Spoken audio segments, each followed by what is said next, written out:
রাজনৈতিক স্থিতিশীলতা ও সামাজিক সম্প্রীতি বজায় রাখতে লক্ষ্মীপুরে জেলা আইন শৃঙ্খলা কমিটির সভা অনুষ্ঠিত হয়েছে। রবিবার জেলা প্রশাসক রাজীব কুমার সরকারের সভাপতিত্বে সভা হয়। এ সময় বক্তব্য রাখেন পুলিশ সুপার মোহাম্মদ আক্তার হোসেন, সেনাবাহিনীর দায়িত্বরত মেজর জিয়াউদ্দিন আহমেদ প্রমুখ। জেলার বিভিন্ন রাজনৈতিক নেতা, সরকারি বিভিন্ন দপ্তরের কর্মকর্তা ও পেশাজীবী সংগঠনের নেতারাও সভায় উপস্থিত ছিলেন। এ সময় সমন্বিত চেষ্টায় শান্তিপূর্ণ জেলা গড়ার প্রতিশ্রুতি দেন সংশ্লিষ্টরা।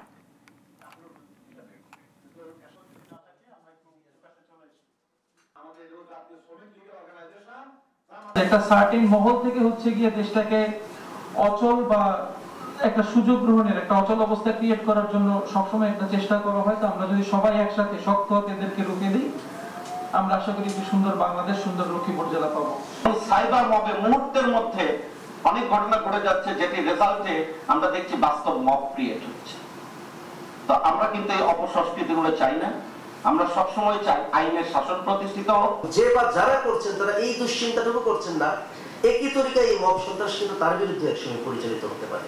কাজে এটাকে কিন্তু শক্ত হাতে মোকাবেলা করব এবং এই ব্যাপারে সরকার খুব সচেষ্ট, সরকারের অবস্থান খুব পরিষ্কার।